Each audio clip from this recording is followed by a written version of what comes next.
வணக்கம் நண்பர்களே, இன்றைக்கி எப்படி சிம்பிளான ஒரு மீன் குழம்பு ரெசிபி எப்படி செய்யணும் பார்ப்போம் வாங்க. ஒரு சட்டி எடுத்துங்க. நான் எப்பயும் மேக்ஸிமம் மண் சட்டியில் செய்வோம் மீன் குழம்பு கறி குழம்புனா. இதில் பார்த்திங்கன்னா நல்லெண்ணெய் ஆயில் கலந்து ஊற்றிருக்கேன். நீங்கள் கடலெண்ணெய் விளக்கெண்ணெய் இதெல்லாம் போட்டுக்கலாம். அதுக்கப்புறம் மீன் நல்லா கழுவி வச்சு இதில் பார்த்திங்கன்னா ஒரு 2 வெந்தயம் லைட்டாக அப்படியே வெடிக்கிற பதத்துக்கு போட்டுக்கிறோம்.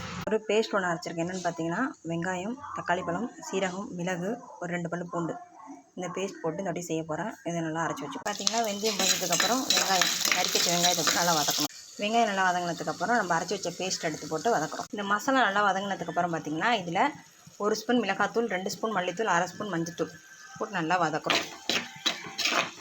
அந்த அரைச்ச பேஸ்ட்டோடய எல்லாத்தையும் வதக்குறோம்.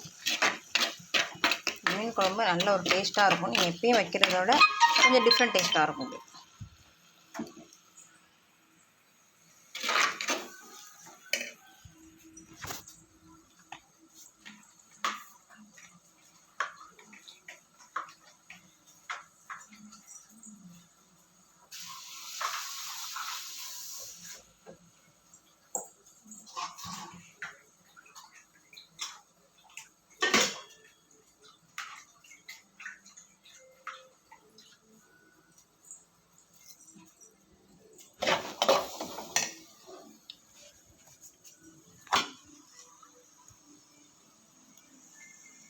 இந்த ஸ்டேஜில் பார்த்திங்கன்னா நம்ம அதுக்கப்புறம் பார்த்திங்கன்னா கரைச்சி வச்ச புளியை கெட்டியாக கரைச்சி ஊற்றிக்கிங்க.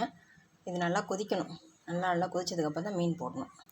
இந்த ஸ்டேஜிலே உப்பு போட்டுருங்க தேவையான அளவு. கொஞ்சம் குழம்பு கெட்டியாக வைங்க, அப்போ தான் மீன் போட்டால் தண்ணி விடும். அதனால் கொஞ்சம் கெட்டியாக வைங்க குழம்பு.